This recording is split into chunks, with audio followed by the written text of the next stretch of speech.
house has an energy all its own. We don't need to find the darkness here, Paul. It's everywhere.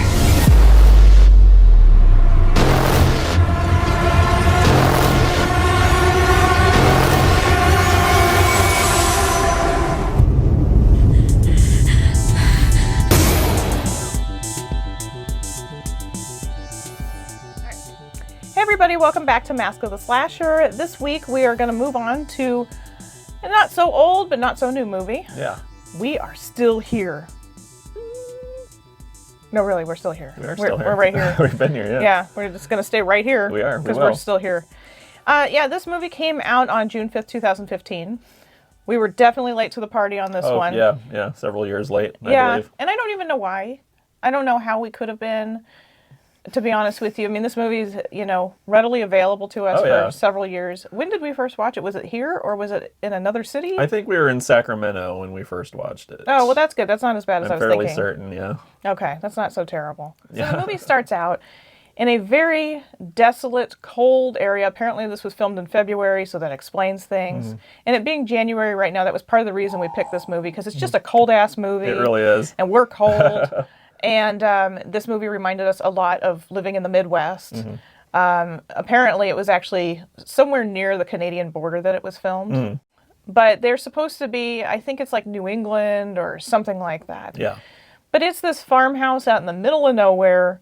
I don't know why they chose this house, to be honest with you, except the purchase price I know was appealing. Right. And the story revolves around, the main couple, Paul and Annie, and they're grieving the loss of their son. And I would think that the last place you'd want to be if you're grieving was a desolated farmhouse away from everybody. That's what I was thinking, I thought it was kind of a strange choice, but, it gets us to where we need to be in the plot, so. Exactly. Well, and they said that they moved from the city. Yeah.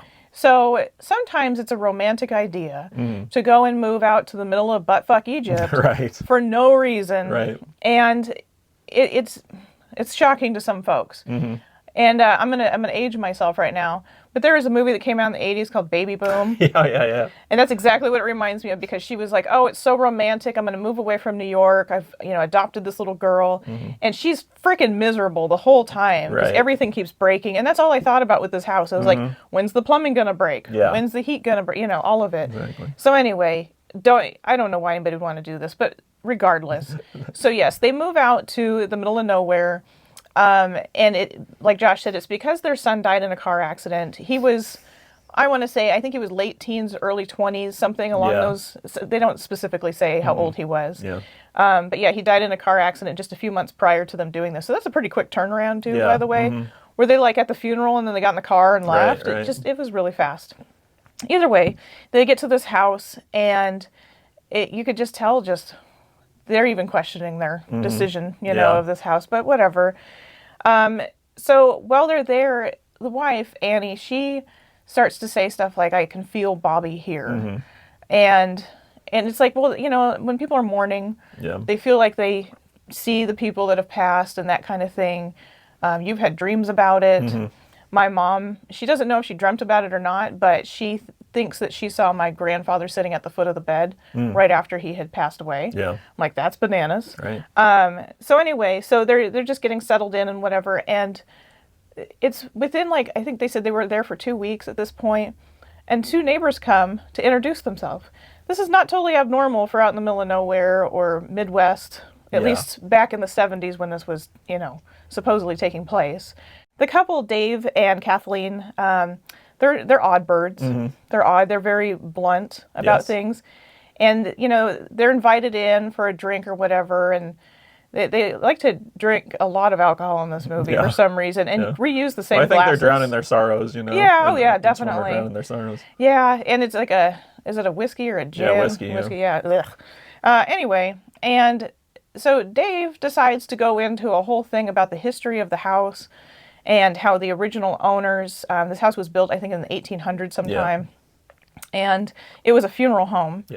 Supposedly, the owners, which is the Dagmar family, they were selling off the bodies, and the town found out about it and supposedly ran them out of town. Yep. We find out later that's not exactly what happens, but yeah.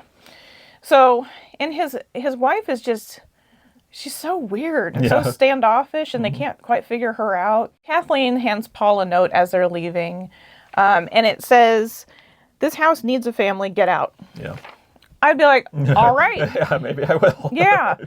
Anytime in a horror movie where somebody says get out, any, a ghost, a demon, random neighbors, get out of there. Yep. It's not, it was cheap for a reason. Annie and Paul, they're like, okay, well, that was weird, but Just whatever. weirded out by these two. Yeah. And they start to have a couple weird occurrences where they start to hear noises. And Paul goes down to the basement, and it's hotter than hell down there. Can't figure that out. And so he's trying to get the electrician out to figure out what the hell's going on and if it's something that pertains to that or whatever. And so the next day, the electrician comes out. Yes. And he has quite the scare. Yes. Well, he gets burned severely as well. Very severe. So the Dagmar family, they just like hanging out in the basement. They're still there. Yeah. They really are still there. Yeah, it's not just a clever title. And they're not too happy about anyone being in that house. No. And they are crispy. Yes. They're crispy critters. And I have to say that it is probably one of the coolest makeup, special effects makeup things I've ever seen in my life. Yeah. It is so rad. It took them at least 2.5 hours to put it on and an hour to take it off. So anyway, that's some weird shit that happens to the electrician. And then Annie and Paul, they're going to have some friends come. Their friends are a little eccentric. Yes. It is Jacob and May are the friends. And Jacob is... Larry Fessenden. We're big fans of Larry in this house. Yes. Also known as the Aldi's version of Jack Nicholson. That's who he looks like to me. And I want you to know I saw his, whatever they call that, his headshot photo. Yeah. His hair is bananas I know. in that. It's so funny. Yeah, I've seen it. Yeah, It is when I great. did an older video for us, I was looking for pictures of him, and he's got some wild hair. He does. He just seems like a fun person to hang out with. And he's been in quite a few cool movies. He was in this, and he was in Late Phases, which is a movie I love a lot. He's also in another really good movie with Barbara Crampton, who plays Annie in this, called Jacob's Wife, that you should check out if you've not seen that one. Which is ironic that his name is Jacob in this. Yeah, exactly. Yeah. They come, and Annie and Paul already know that they're kind of weird. Yeah. But by chance, their son happened to have been best friends with Annie and Paul's son, who had passed away. So there was kind of a connection with all of that.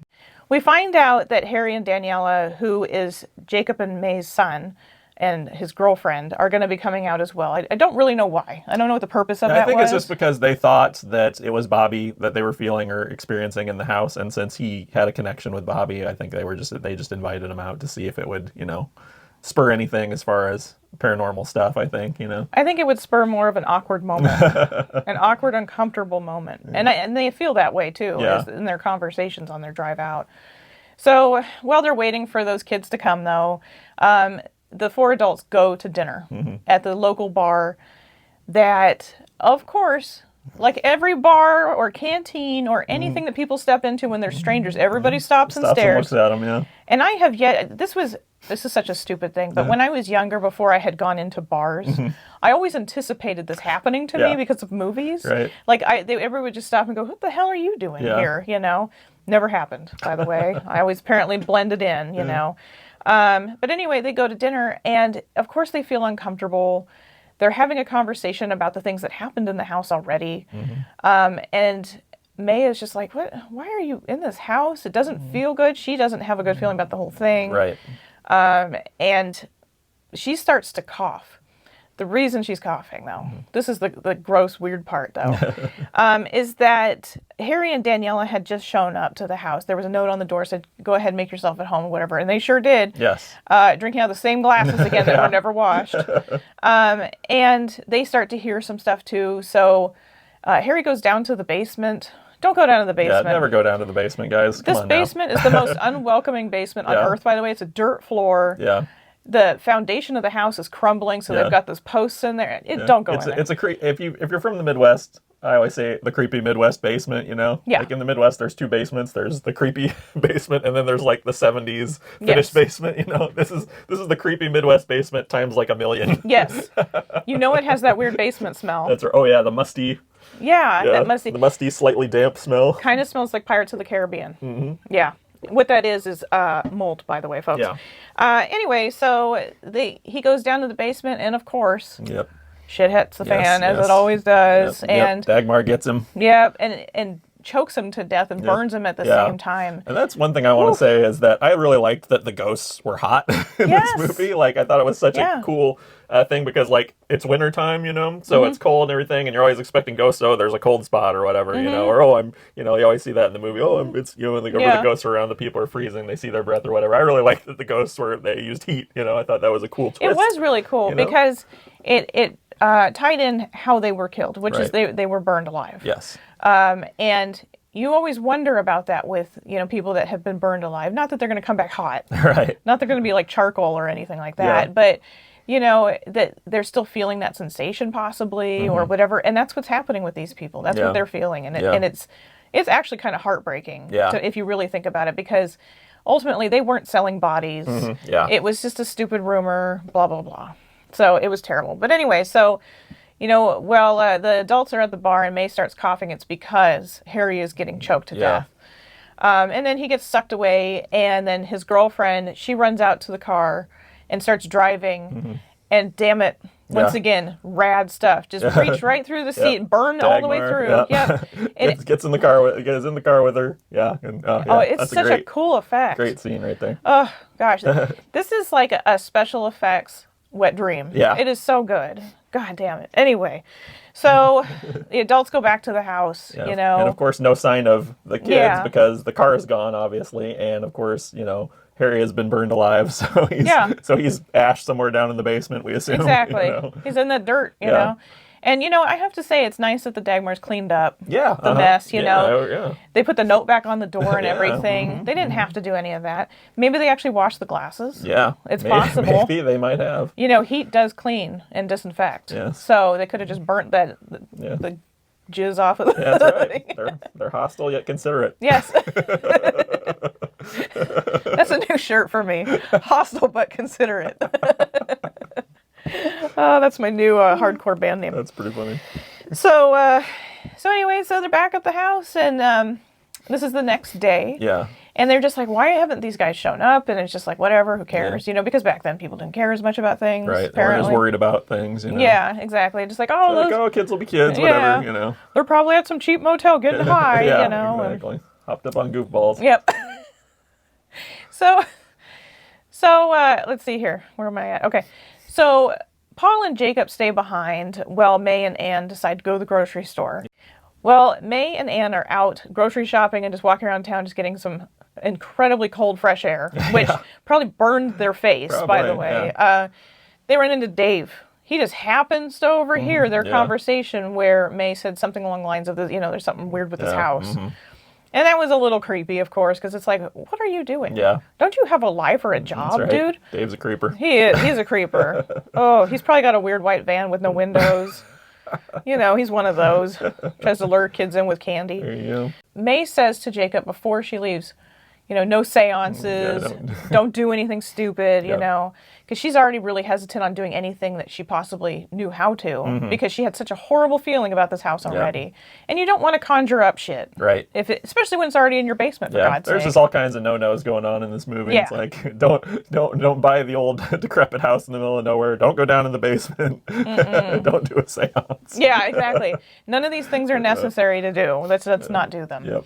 So, but of course, immediately, Jacob's like, let's have a seance. Yeah, and he does not know what he's doing, and it's actually fairly comical. Yes. Him reading out of this book, you could just hear his uncertainty of what he's reading. It's like he just picked some passages and went for that, exactly. thinking he knew what he was doing. Yep. But Jacob gets possessed. Yes, by Dagmar. Yeah, and I would like to say, why didn't he get hot? Why wasn't he like, man? Yeah, exactly. It's getting hot in this bitch. It's kind of strange. But anyway. And as things get really heated, that's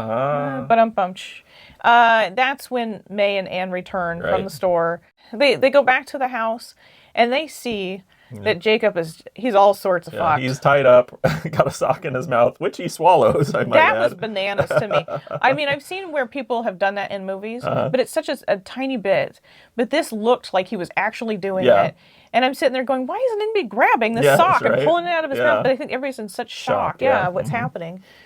But, he's possessed by Dagmar. Yeah. And so then he's saying all these things. He's basically saying what actually happened. Yeah. And clearing the air of things, And that's when you really do start to feel bad. Yeah. Despite the fact that he kills Jacob. At the bar that they had gone to dinner, there was a woman named Maddie. She was like the bartender or whatever. Yeah. And that night after they had gone to dinner, Dave and Kathleen show up at the bar. But Maddie doesn't know that that's who's at the door that's knocking. Yeah. And she sends the server to the door, and she gets shot in the face, and that's it, It seemed a little unnecessary to me. It seemed a little uncalled for. It seems like everybody in the town is kind of privy to what's really going on. And, this is kind of where we learn a little bit more about even more about the history of the house, where we learn that there's some sort of curse or darkness that was kind of unleashed when they were building the town. Yeah. And now we find out that at this point, that this is actually a sacrifice that has to be made every 30 years. And that's why they've got Annie and Paul in the house to be the next sacrifice. After the whole thing, happens with Jacob and May tries running out of the house, that's when Maddie shows up and blows her in the face. Apparently this is just the go-to at this town. Like, I don't want to be confronted by the insurance guy. I'm going to shoot him in the face. Yeah, the townspeople are basically there to kill Paul and Annie because they've been expecting Dagmar to get the job done, and so far he has not, for whatever reason. Yeah, so. all the townspeople just start coming into the house and getting sucked down into the basement by the Dagmar family, and it's pretty amazing to watch. Yeah. This whole time, though, Annie, kept saying that she felt Bobby there. Jacob had, Dagmar, who had possessed Jacob, he had said some stuff about Bobby, but he also said some stuff about Harry, and that's how that was figured out, that he was, that he was dead. Yeah, he was dead. But at this point, finally all the townspeople, they've either run away or they're dead. Which is great. Yeah, it's a great, that whole sequence is pretty great, I think. It is. It's really clever and different. Yeah. And just creative. Yeah, we get to see a lot of cool deaths, and we get to see a lot of Dagmar and his family with the great makeup on and everything. So it's a nice sequence. But it's not an overkill of them. Right, it's right. enough. You see just enough to be like, oh, this is really cool. Yeah, it is. It was such a cool concept. They're not overexposed. Annie and Paul finally they go downstairs, and there's the Dagmar family, and Dave is confronting them, going, "Why haven't you done this yet?" And blah blah blah, and then they kill Dave. Yep. Dave's not here. Yeah. He's not here anymore. Yeah. But they're still there. That's right. So after this whole, climactic scene where everybody gets killed or runs away, and, Annie and Paul are untouched, it kind of shifts to, I believe it's the next day, or at least some amount of time after this all has happened. Yeah. And Annie just kind of goes down to the basement, and, Paul's kind of wondering what's going on. He starts over that way and gets to the doorway, the threshold to the basement, looks down and says, "Oh, hi, Bobby," So it's kind of like what he was there the whole time, Yeah. So she really was feeling him being there. And it's almost like they've just kind of come to terms with the Dagmar family that, we'll bring you some folks. Because basically the sacrifice was given by all those townspeople. Yeah. Now, in the next 30 years, those people won't be alive anyway. Right. So they don't really care what happens next. Yep. But they could probably just sacrifice themselves. They're 85. They're just like, they'll be super old by that time. We're done. You can have us. Still alive at all. Make some kebabs. Yeah. And, of course, at this point, the movie does end. But, this is one where you definitely want to stick around for the credits scene, because it starts showing kind of like newspaper headlines and stuff, and giving even a little more detail of what's really going on with this town as far as this curse that's on it. Yeah, I was really paying attention to that, which I had before, but not, obviously not as in depth as I do when I write notes. But, it discusses, it's like all the articles for every 30 years where you start to see where children were disappearing, cattle was dying, the rivers ran black. Yep. Crop failure. Just everything. It was anything to get people to die as a sacrifice to the Dagmar family. Yeah. It's essentially to keep this curse at bay. Yeah. Whatever it may be. And this curse is represented by the Dagmars because they were apparently the first to be sacrificed. Yeah. This movie is probably one of the most perfect horror movies I've ever watched. And that's why I really wish we had seen it from the beginning, in 2015. Right. I think we had just moved to Sacramento at that point. We had nothing better to do. We could have gone and seen that. But anyway, because you have an ideal ghost story, you have a curse, you have amazing special effects and makeup. I mean, I can't emphasize that enough. Yeah. There's humor in it. There's a good amount of action-ish scenes. We're not going with like Rambo action or anything like that. But there's enough going on to keep it. It's a quick movie. Yeah. Yeah. So that's why I didn't understand why people didn't like this movie. Yeah, I'm surprised to hear that too, because I personally have a real soft spot for movies that do a lot with a little. And I think that kind of starts with, for me at least, with the original Halloween.